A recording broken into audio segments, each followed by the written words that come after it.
بسم اللہ الرحمن الرحیم الحمد للہ رب العالمین صدق اللہ العظیم۔ بسم اللہ الرحمن الرحیم۔ تمام تعریفیں اللہ کے لیے ہیں جو تمام جہانوں کا رب ہے۔ تفسیر کی ابتدائی مباحث چل رہی ہیں۔ کل آپ حضرات نے قرآن پاک کی عظمت اور وحی کے حوالہ سے چند گزارشات سماعت کی۔ اب قرآن پاک کی نزول کی جو تاریخ ہے اس حوالہ سے خلاصہ عرض کر دیتا ہوں۔ قرآن پاک اللہ رب العزت کا کلام ہے۔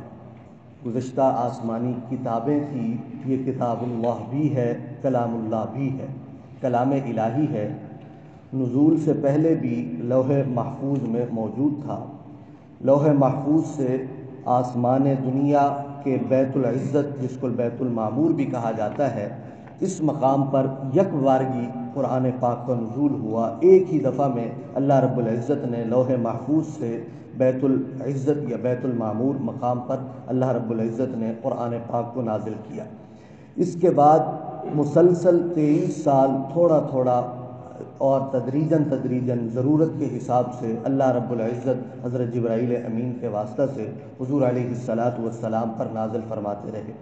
قرآن پاک میں یہ دو الفاظ آئے ہیں، ایک جگہ فرمایا انا انزلناہ فی لیلۃ مبارکہ، اور ایک جگہ فرمایا ونزلناہ تنزیلا، یعنی ایک جگہ فرمایا انزال اور ایک جگہ فرمایا تنزیل۔ انزال کا معنی ہوتا ہے ایک ہی بار میں نازل کرنا، اور تنزیل کا معنی ہوتا ہے تدریجاً تھوڑا تھوڑا کر کے نازل کرنا۔ تو یہ دونوں نسبتیں درست ہیں کہ اللہ رب العزت نے قرآن پاک کا انزال بھی فرمایا کہ ایک ہی بار لوح محفوظ سے آسمان دنیا پر نازل فرمایا، اور تنزیل بھی ہوا کہ تھوڑا تھوڑا حضور علیہ الصلاۃ والسلام پر 23 سالہ دور جو نبوت تھا، حضور علیہ الصلاۃ والسلام جس دور میں دنیا کے اندر بطور اللہ رب العزت نے ان کو رہنمائی کرنے والے کے مبعوث فرمایا، اس دور میں یہ قرآن پاک نازل ہوتا رہا۔ اور پھر اللہ رب العزت نے اس کا جو دوسرا یہ جو نزول فرمایا ہے، اس کی تاریخ رمضان المبارک میں، مہینہ رمضان المبارک کا تھا۔ تاریخ کے اندر مختلف روایات ہیں، بعض مفسرین کا کہنا ہے 17 رمضان المبارک، بعض کے ہاں 19 رمضان المبارک، اور بعض کے ہاں 27 رمضان المبارک میں ابتدا فرمائی۔ آپ قرآن پاک میں دیکھتے ہیں جب سورت کا نام پڑھتے ہیں، بعض سورتوں کے ساتھ مکی سورت الفاتحہ مثلا مکیہ، یا اسی طرح سورت البقرہ مدنیہ، یہ الفاظ آپ کو نظر آتے ہیں۔ اس کی کیا وجہ ہے، ان کے نام رکھنے کی کیا وجوہات ہیں؟ صحیح قول کے مطابق مکی صورتیں وہ ہیں جو ہجرت سے قبل نازل ہوئی ہیں، اور مدنی صورتیں وہ ہیں جو ہجرت کے بعد نازل ہوئی ہیں۔ چاہے وہ جس مقام پر بھی نازل ہوئیں، ہجرت سے پہلے جو صورتیں نازل ہوئیں، حضور علیہ الصلاۃ والسلام سفر میں بھی ہوتے تھے، وہاں پر بھی قرآن پاک کا نزول ہوتا تھا، ہجرت سے پہلے بھی ہجرت کے بعد بھی۔ تو جو ہجرت سے پہلے صورتیں نازل ہوئیں ان کو مکی صورتیں کہا جاتا ہے، اور جو ہجرت کے بعد صورتیں نازل ہوئیں ان کو مدنی صورتیں کہا جاتا ہے۔ یہاں تک کہ یہ ان اللہ یأمرکم ان تؤدوا الامانات الی اہلھا، یہ صورت فتح مکہ کے موقع پر اور ہجرت کے بعد نازل ہوئی، اور مکہ میں ہی نازل ہوئی، لیکن اس صورت کو بھی مدنی شمار کیا گیا اس وجہ سے کہ یہ ہجرت کے بعد نازل ہوئی۔ حضور علیہ الصلاۃ والسلام سے یہ جو ترتیب ہے قرآن پاک کی، یا یہ جو مکی مدنی صورتوں کے حوالہ سے کوئی ایسی روایت تو منقول نہیں ہے، لیکن صحابہ کرام رضوان اللہ علیہم اجمعین یہ بیان کرتے ہیں کہ ہمیں معلوم ہے کہ کون سی آیت کس مقام پر نازل ہوئی۔ مثلا حضرت عبداللہ بن مسعود رضی اللہ عنہ فرماتے ہیں کہ اللہ کی قسم میں ہر آیت کے متعلق جانتا ہوں کہ کس کے بارے میں نازل ہوئی اور کہاں نازل ہوئی۔ حضرت علی المرتضیٰ رضی اللہ عنہ فرماتے ہیں میں جانتا ہوں کون سی آیت دن کے وقت نازل ہوئی، کون سی رات کے وقت نازل ہوئی، کون سی میدانی علاقہ میں نازل ہوئی، کون سی پہاڑی علاقہ پہ نازل ہوئی۔ تو اللہ رب العزت نے یہ ترتیب والا سلسلہ بھی محفوظ رکھا ہے، لیکن چند خصوصیات بھی مفسرین نے لکھی ہیں۔ مکی اور مدنی صورتوں کے اندر چند خصوصیات ہیں، مثلا لفظ کلا، یہ مکی صورتوں میں نہیں ہے، یہ مکی صورتوں میں نہیں ہے، یہ مدنی صورتوں میں ہے، اور پہلے 15 پاروں میں یہ لفظ کلا اللہ رب العزت نہیں لائے۔ یہ 16ویں پارے سے لفظ کلا یہ 15 صورتوں میں اور کل 33 بار قرآن پاک میں یہ لفظ کلا آیا ہے، اور پہلے 15 صورتوں میں پہلے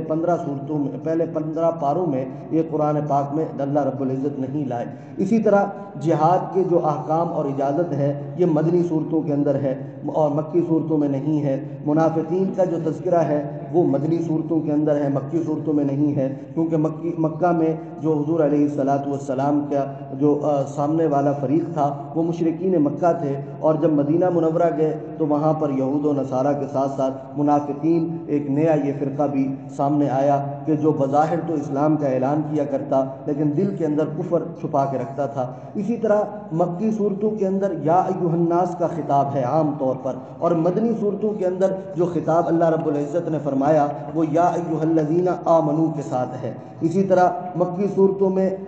صورتیں عموماً چھوٹی ہوتی ہیں اور مدنی صورتیں عموماً بڑی ہوتی ہیں، اور مکی صورتوں میں عام طور پر اللہ رب العزت نے عقائد کو کثرت کے ساتھ بیان کیا، توحید، رسالت، بعث بعد الموت، اور مدنی صورتوں میں اللہ رب العزت نے زیادہ احکامات کو بیان کیا، خاندانی نظام، تمدنی قوانین، احکام جہاد، حدود و فرائض وغیرہ اللہ رب العزت نے ان کو بیان کیا۔ اگلا مضمون ہمارا کہ قرآن پاک کی موجودہ ترتیب کیا ہے، اور جو اللہ رب العزت نے جس پر نازل کیا وہ ترتیب کیا ہے۔ یاد رکھیں کہ یہ جو موجودہ ترتیب ہے یہ ترتیب نزولی نہیں ہے، موجودہ ترتیب وہ ہے کہ ضرورت اور حالات کے حساب سے قرآن پاک مختلف مقامات میں نازل ہوتا رہا۔ حضور علیہ الصلاۃ والسلام جو اس قرآن پاک کی کتابت کرنے والی شخصیات تھیں ان کو فرمایا کرتے کہ اس کو فلاں مقام پر رکھ دو، اس کو فلاں مقام پر رکھ دو، تو یوں حضور علیہ الصلاۃ والسلام نے یہ ترتیب بتائی تو خود بذریعہ وحی، لیکن یہ اس طرح ترتیب نہیں ہے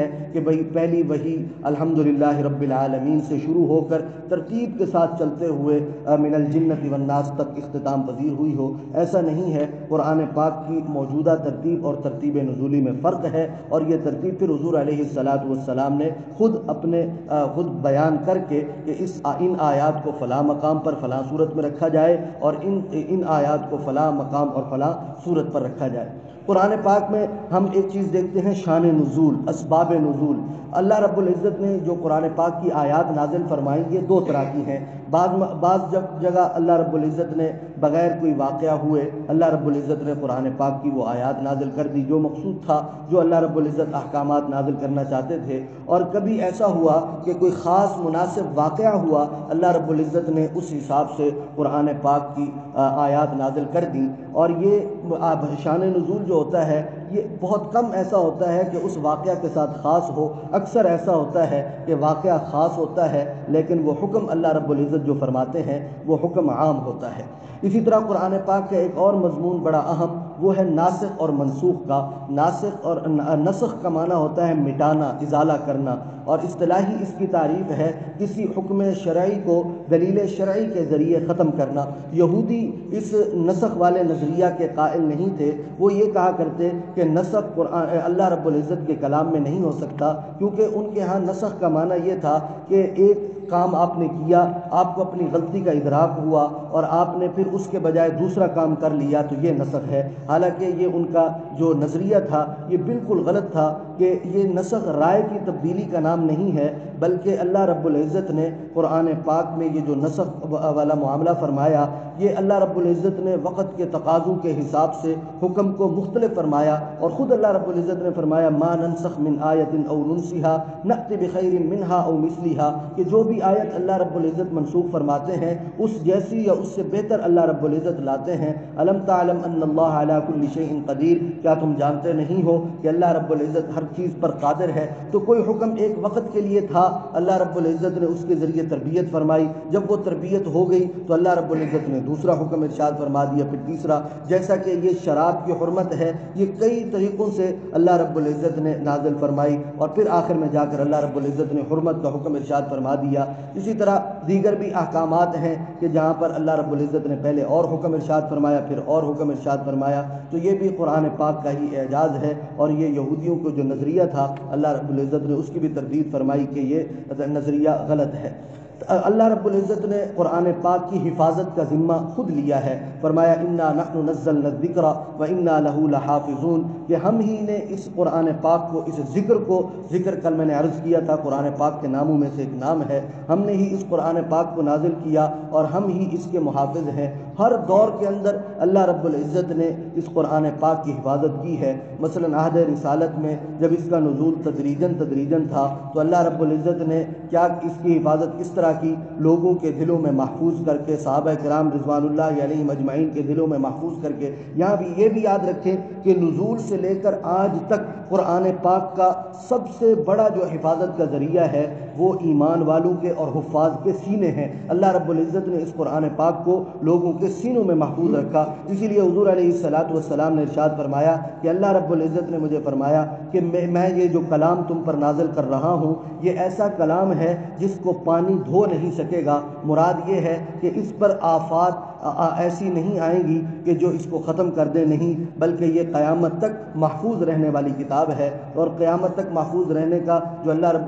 کئی ادوار ایسے آئے کہ قرآن پاک کو مٹانے کی کوشش کی گئی، لیکن وہ کوششیں ناکام ہوئیں اس وجہ سے کہ اللہ رب العزت نے اس قرآن پاک کی حفاظت کا جو ذریعہ بنایا ہے وہ ایمان والوں کے سینوں کو بنایا ہے۔ تو اللہ رب العزت نے اس قرآن پاک کی حفاظت کا ذمہ خود لیا۔ عہد رسالت میں ہی حضور علیہ الصلاۃ پر جب وحی نازل ہوتی، حضرت زید بن ثابت رضی اللہ عنہ فرماتے ہیں کہ حضور علیہ الصلاۃ اس کی کتابت کے مجھے حکم دیتے، اور میں دیکھتا کہ جب حضور علیہ الصلاۃ پر وحی نازل ہو رہی ہوتی تو موتیوں کے قطروں کی طرح حضور علیہ الصلاۃ پر پسینہ ٹپکتا تھا، اور حضور علیہ الصلاۃ پر جب یہ کیفیت ختم ہوتی حضور علیہ السلام مجھے حکم دیتے اور میں اس قرآن پاک کو لکھتا، پھر حضور علیہ السلام مجھے فرماتے پڑھ کر سناؤ، میں پڑھ کر سناتا، اگر کوئی کمی بیشی ہوتی حضور علیہ السلام وہ فرماتے اور پھر لوگوں کے سامنے اس کو بیان فرمایا کرتے، پہلے لکھواتے۔ یہ ایک کاتب وحی ہیں، اور روایات کے اندر تقریباً 40 کاتبین وحی کا تذکرہ ہے، جس میں خلفائے راشدین بھی ہیں اور دیگر صحابہ کرام رضوان اللہ علیہم اجمعین بھی ہیں کہ وہ قرآن پاک کی کتابت کیا کرتے تھے، اور حضور علیہ السلام ان سے سنتے، اور پھر حضور علیہ السلام آگے صحابہ کرام رضوان اللہ علیہم اجمعین کو سنایا کرتے تھے۔ یہ پہلا مرحلہ تھا عہد رسالت کا۔ پھر دوسرا مرحلہ سیدنا صدیق اکبر رضی اللہ عنہ کے دور میں آیا، اس میں بھی قرآن پاک کی بڑی خدمت کی گئی۔ پھر بڑی خدمت حضرت عثمان غنی رضی اللہ عنہ سے لی، جن کو جامع القرآن بھی کہا جاتا ہے۔ اس کی انشاءاللہ العزیز خلاصہ کل عرض کروں گا۔ اللہ رب العزت ہم سب کے دلوں میں قرآن پاک کی عظمت میں اضافہ فرمائے، آمین۔ الحمدللہ رب العالمین، والصلاة والسلام علی سید الانبیاء والمرسلین۔ اللهم آنس وحشتنا في قبرنا، اللهم ارحمنا بالقرآن العظيم واجعله لنا إماما ونورا وهدى ورحمة، اللهم ذكرنا منه ما نسينا وعلمنا منه ما جهلنا وارزقنا تلاوته آناء الليل وآناء النهار واجعله لنا حجة يا رب العالمين، صلى الله تعالى على رسوله خير خلقه محمد وعلى آله وصحبه أجمعين برحمتك يا رب۔